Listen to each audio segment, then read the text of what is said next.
Trade with Kamran Bhavani. क्या आप stock exchange में इन्वेस्ट करके पैसा कमाना चाहते हैं तो हमारे ग्रुप को ज्वाइन करें। हम आपको देंगे बर वक्त और बेहतरीन मशवरे। हमारे पास अकाउंट खोलने और ग्रुप ज्वाइन करने के लिए इन व्हाट्सएप नंबर पर राब्ता करें।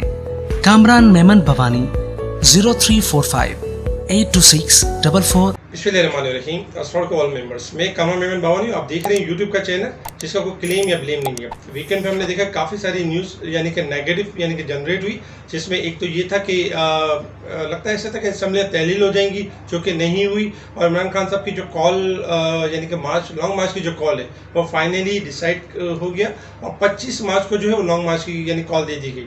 इसके हिसाब से अगर देखा जाए तो अनसर्टेनिटी में थोड़ा इजाफा हो सकता है। और साथ ही हमने वीकेंड पे ये भी देखा कि हुकूमत एक कश्मकश में है कि कभी कहती है हुकूमत कि मिफ्ता इस्माइल साहब कि हम पेट्रोल के प्राइस बढ़ाएंगे, और कभी कहते हैं कि हम पेट्रोल के प्राइस नहीं बढ़ाएंगे। कभी कहते हैं कि हम यानी कि इलेक्शन के जो टाइम है वो यानी जो हमारा जो टाइम है हुकूमत का वो पूरा करेंगे। कभी कहते हैं कि हम जो है वो असम्बली डिजॉल्व कर देंगे और अगर मामला सेट नहीं हुआ तो इस तरह कश्मकश में अगर देखा जाए तो इकोनॉमी आपकी एक नेगेटिव वर्स्ट कंडीशन परफॉर्म कर रही है, जिसकी वजह से हमने देखा कि आज मार्केट का आगाज 170 पॉइंट माइनस के साथ हुआ। मार्केट में वॉल्यूम्स भी नहीं थे। Market slowly gradually market down होती गई। मेल्ट डाउन होते होते हमने देखा कि मार्केट तकरीबन 755 पॉइंट नेगेटिव तक गई। मार्केट ने लो बनाया 42,345। मार्केट ने अपना सेकंड बॉटम 42,375 जो कि लास्ट वीक में लगा था, उस लेवल को मार्केट ने उस लेवल को ब्रेक किया। इस वक्त मार्केट 42,440 के करीब क्लोज रही है, 660 पॉइंट यानी कि नेगेटिव के साथ। वॉल्यूम्स देखें तो 118 मिलियन के वॉल्यूम्स हुए। वॉल्यूम्स बहुत कम थे।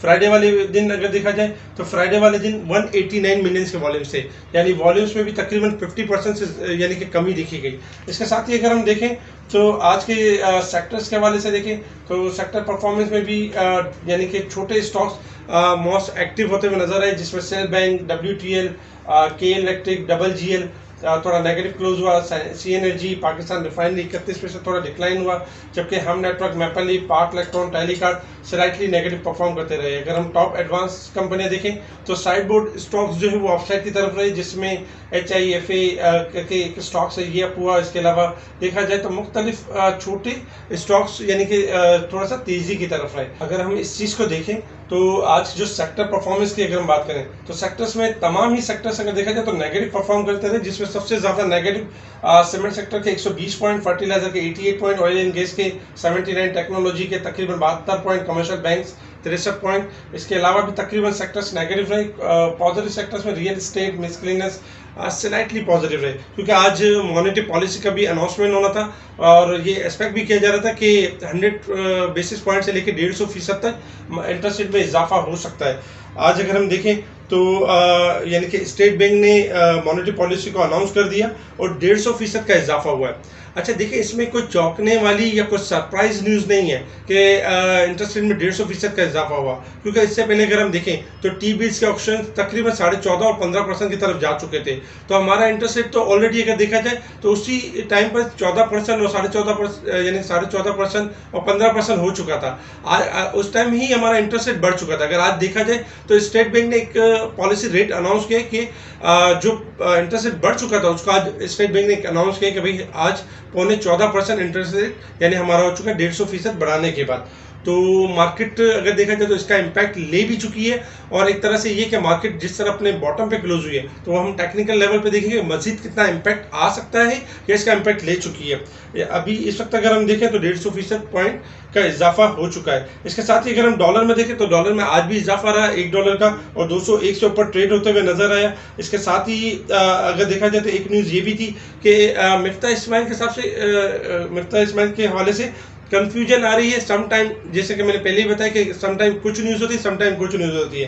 फिलहाल एक न्यूज़ ये भी मिफ्ता इस्माइल साहब की तरफ से कि IMF के साथ मुज़ाकरात हो जाएंगे और 25 तारीख तक ये अनाउंस भी हो जाएंगे। और ये भी इनकी एक्सपेक्टेशन है कि 1 अरब के जो ज़खायर होंगे, 1 अरब के डॉलर की जो इमदाद होगी वो इस वीकेंड तक मिल सकती है। तो ये सब मिफ्ता इस्माइल साहब की तरफ से अगर ऐसा हो जाता है तो ये बहुत अच्छा पॉजिटिव साइन होगा, क्योंकि एक नेगेटिव न्यूज़ है आपके इंटरेस्ट रेट बढ़ने की, तो एक पॉजिटिव न्यूज़ इसके सामने यानी कि एक पॉजिटिव न्यूज़ होगी। इसके अलावा अगर हम देखें तो तमाम ही स्टॉक्स नेगेटिव परफॉर्म करते रहे, जिसमें TRG, GL, GTEC, EPCL, flying cement, TPL properties तकरीबन तमाम स्टॉक्स में एक नेगेटिविटी रही। इसके साथ ही अगर हम इंटरनेशनल मार्केट को देखें तो इंटरनेशनल मार्केट में लास्ट वी लोग के अंदर हमने डॉलर इंडेक्स के बारे में आपको बताया था कि डॉलर इंडेक्स जो जब बढ़ता है तो पूरी दुनिया की करेंसी गिर जाती है, जब ये गिर रहा होता है तो पूरी दुनिया की करेंसी में इजाफा होता है, क्योंकि अमेरिका ने 3 बार इंटरेस्ट रेट में इजाफा किया तो वहां से डॉलर इंडेक्स में इजाफा हुआ, जिसकी वजह से दुनिया की करेंसी गिरी और हमारी भी करेंसी में यानी कि डेप्रिशिएशन नेगेटिविटी देखी गई। इसके अलावा अगर हम देखें तो लास्ट टाइम जो डॉलर इंडेक्स ट्रेड कर रहा था $103.80 के पास ट्रेड कर रहा था, $104 के पास, और हमने ये रिकमेंड किया था कि ये नीचे की तरफ मूव कर सकता है। इस वक्त जो डॉलर इंडेक्स ट्रेड कर रहा है $102.25 के पास ट्रेड कर रहा है। डॉलर इंडेक्स अपना सपोर्ट लेवल ब्रेक कर चुका है और उम्मीद है कि $101 से लेके $99 तक यानी डाउन साइड की तरफ मूव कर सकता है। फर्स्ट सपोर्ट होगा $101, तो ये दुनिया की करेंसी के लिए, हमारी करेंसी के लिए भी पॉजिटिव होगा। आज जैसे कि गिरा है तो दुनिया की करेंसी में इजाफा भी हुआ है, जिसमें यूरो यूएसडी, जीबीपी यूएसडी यानी पाउंड यूएसडी, इसके अलावा देखा जाए तो ऑस्ट्रेलियन यूएसडी, इन सारी करेंसीज में इजाफा हुआ है। जबकि अगर हम गोल्ड को देखें तो गोल्ड में $19 का इजाफा हुआ है, जबकि सिल्वर में तकरीबन 47 सेंट का इजाफा हो चुका है। क्रूड ऑयल के ऊपर देखें तो क्रूड ऑयल में भी $1 का भी इजाफा है और क्रूड ऑयल इस वक्त जो ट्रेड कर रहा है $111.28 के पास ट्रेड कर रहा है, यानी $1 का इजाफा हो चुका है। क्रूड ऑयल अब भी देखा जाए तो एक रेंज माउंट परफॉर्म कर रहा है। अगर $113 से ऊपर क्लोजिंग आ जाती है तो क्रूड ऑयल मजीद अपसाइड की तरफ मूव करेगा। अगर उससे पहले क्रूड ऑयल $110 के लेवल को ब्रेक करता है तो $109 से लेके $105 तक क्रूड ऑयल डिस्काउंट कर सकता है। इस वक्त तो ओवरबोट की साइड पर है, तो क्रूड ऑयल अगर नेगेटिव होता है तो हमारी इकोनॉमी के लिए और दुनिया की इकोनॉमी के लिए पॉजिटिव होगा। अब हम बात करते हैं मार्केट के हवाले से। मार्केट के अगर हम रेजिस्टेंस लेवल और सपोर्ट लेवल की बात करें तो 42,800 फर्स्ट रेजिस्टेंस लेवल है, सेकंड रेजिस्टेंस लेवल 43,300 और थर्ड रेजिस्टेंस लेवल 43,800 का लेवल है। सपोर्ट लेवल 42,000 का लेवल है, सेकंड सपोर्ट 41,500 और थर्ड सपोर्ट लेवल 41,000 का लेवल है।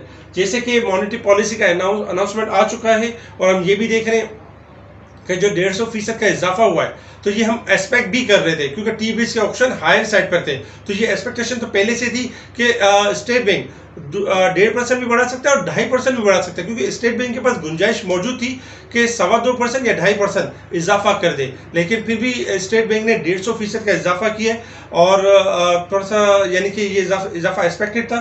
तो हम अक्सर यही कहते हैं कि buy on rumours sell on news. जब तक रूमर्स है तब तक वो मार्केट या तो गिर रही होती है या बढ़ रही होती है, लेकिन जब न्यूज़ आ जाती है तो फिर मार्केट उसको यानी रिकवरी भी करती है। तो इंटरेस्ट रेट बढ़ाने की एक रूमर्स चल रही थी कि ज़्यादा 150% या 200% बढ़ाया जा सकता है, तो एक रूमर्स जो आपकी न्यूज़ क्लियर हो चुकी है। उसका इम्पैक्ट अगर हम देखें तो मार्केट ऑलमोस्ट 46,900 से मार्केट आपकी गिरते हुए आ रही है और इस वक्त तक अगर देखा जाए तो मार्केट तकरीबन 4,700 से ज़ायद पॉइंट मार्केट अपने आप को डिस्काउंट कर चुकी है। लेकिन जैसे कि मार्केट आपकी लोअर साइड पे क्लोज रही है और हम शॉर्ट ग्राफ के हिसाब से देखें तो शॉर्ट ग्राफ अब भी आपके हाईली ओवरसोल्ड के पास है, यानी शॉर्ट ग्राफ के हिसाब से कि मार्केट अपना बॉटम पर आ चुकी है। इंडेक्स का जो मेजर सपोर्ट लेवल है 42,200 के लेवल है। कल के दिन में अगर मार्केट गैप ओपनिंग के साथ होती है और 42,200 के लेवल को ब्रेक कर देती है तो नो डाउट एक्सपेक्टेशन होगी कि मार्केट 42,000 से लेकर 41,500 के दरमियान ट्रेड करते हुए नजर आए। एक गैप ओपनिंग के साथ जब भी मार्केट खुलती है तो एक बड़ा गैप बनाती है जिसमें 500 पॉइंट और 1000 पॉइंट तक भी मार्केट माइनस हो जाती है। उसके बाद यही होता है कि लो वॉल्यूम के साथ जब माइनस होती है तो फिर मार्केट में रिकवरी का फेज बनता है, क्योंकि आपके शॉर्ट ग्राफ हाईली ओवरसोल्ड है। और इस वक्त उस वक्त हमें ये करना चाहिए जब मार्केट अगर आपकी गैप के साथ ओपन हो, क्योंकि कल दो सिचुएशन हो सकती है। एक तो मार्केट आपके गैप के साथ ओपन होगी और गैप ओपन होने के साथ मार्केट एक यानी कि डिक्लाइन करती है और स्टार्टिंग ही में 400 या 800 पॉइंट डिक्लाइन कर लेती है। तब आपने पैनिक या प्रेशर मार्केट लोअर साइड पे सेल नहीं करना है, वॉल्यूम्स को देखना है कि वॉल्यूम्स लो हैं और मार्केट किस तरह स्टार्ट हुई। तो मार्केट में गुंजाइश होगी कि आधा 1 घंटा 2 घंटा मार्केट इस सिचुएशन में रहेगी और मार्केट के पास चांसेस होंगे यानी कि पुल बैक करने के। सेकंड नंबर पे ये है, सेकंड सिचुएशन ये अगर मार्केट 42,200 के लेवल को ब्रेक नहीं करती है और मार्केट लो बना यानी कि थोड़ा सा यानी कि लो बनाती है और फिर थोड़ा सा रेंज माउंट परफॉर्म करती है, तो आपके पास सपोर्ट लेवल यही होगा। अगर ये लेवल ब्रेक होगी तो मंदी होगी, अगर ये लेवल ब्रेक नहीं होगा तो मार्केट में रिकवरी के चांसेस होंगे शॉर्ट ग्राफ के लिहाज से। अगर हम थोड़ा सा लॉन्ग ग्राफ देखें तो देखिए लॉन्ग ग्राफ के हिसाब से मार्केट दो बॉटम बना चुका था, 42,273 और 42,375, लेकिन जबकि आज मार्केट ने उस लेवल को ब्रेक किया है 375 और 345 का एक लो बनाया मार्केट ने। और उस वक्त भी अगर हम देखें तो 42,440 के करीब इंडेक्स क्लोज रहा है। तो ज़्यादातर चांसेस यही लगते हैं कि मार्केट कल 42,200 का लेवल ब्रेक कर सकता है और एक शार्प लो बना के एक शार्प रिकवरी की तरफ मूव कर सकता है। अगर हम डे के चार्ट को देखें तो इस वक्त डे का चार्ट भी आपका यानी कि सेकंड बॉटम के चक्कर में, और अगर ये सेकंड बॉटम हो सकता है कि ये अगर 42,200 का लेवल ब्रेक हो जाता है तो सेकंड बॉटम पॉसिबल है कि 41,800 पे या 41,200 के करीब बने। लेकिन वही बात होगी कि मार्केट इस वक्त आपकी बहुत ज़्यादा यानी प्राइस के लिहाज से भी गिरी हुई है और इंडेक्स के लिहाज से भी गिरी हुई है। इस पैनिक सिचुएशन में हमें ये करना चाहिए कि पैनिक होके स्टॉक्स को लोअर साइड पे सेल नहीं करना चाहिए। स्टॉक्स हाईली डिस्काउंटेड है इस वक्त, नो डाउट। सियासत की तरफ से अगर देखा जाए तो काफ़ी प्रेशर है, गवर्नमेंट के ऊपर भी प्रेशर है कि गवर्नमेंट को फैसला करना है कि प्रॉपर्टीज़ के यानी कि पेट्रोल के प्राइस बढ़ाने हैं, IMF के प्रोग्राम में जाना है, हुकूमत कंटिन्यू करना है या असेंबली डिसॉल्व करना है। क्योंकि इमरान खान साहब की एक कॉल भी है, अगर ये इलेक्शन की तरफ मूव कर जाते हैं तो अनसर्टेनिटी की फिजा कम होगी और यानी कि एक डायरेक्शन क्लियर होगी। इसके अलावा सेकंड नंबर पे ये भी एक्सपेक्टेशन है कि हो सकता है कि यानी कि लॉन्ग मार्च से पहले असेंबलियाँ डिसॉल्व भी हो जाए, जो कि अनसर्टेनिटी के लिए जो एक मुल्की मईशत, जो एक सियासी लड़ाई चल रही है उसमें कमी आएगी। सेकंड नंबर पे ये कि इस वक्त अगर हम स्टॉक मार्केट की सूरत हाल देखें तो ज़्यादातर जो प्रेशर है वो सियासत का एक प्रेशर ज़्यादा है, पॉलिटिकल साइड का प्रेशर ज़्यादा है, क्योंकि मार्केट इसलिए परफॉर्म नहीं कर पा रही। जैसे ये मामला रिजॉल्व होंगे मार्केट आपकी परफॉर्म करेगी। अपने स्टॉक्स को होल्ड रखें, स्पेशल ग्रुप से जुड़े रहें। स्पेशल ग्रुप में टाइमली स्टॉक्स के बारे में, इंडेक्स के बारे में आपको कॉल दी जाती रहेगी और बताते रहेंगे कि मार्केट ने कैसे रिकवरी करनी है, बाउंस बैक करना है। इसलिए जो लोग अब तक स्पेशल ग्रुप से जुड़ नहीं पाए हमें कॉल करें, व्हाट्सएप पे मैसेज करें तो उनको स्पेशल ग्रुप में ऐड किया जाएगा। बाकी पैनिक होकर लोअर साइड पे सेल ना करें, वक्ती प्रेशर होगा और प्रेशर के बाद मार्केट आपकी दोबारा रिकवरी की जगह बना सकती है, क्योंकि मार्केट के ग्राफ जो है आपके काफ़ी लोअर साइड पर है। ठीक है जी, शुक्रिया। कामरान मेमन बावनी, अल्लाह हाफिज़।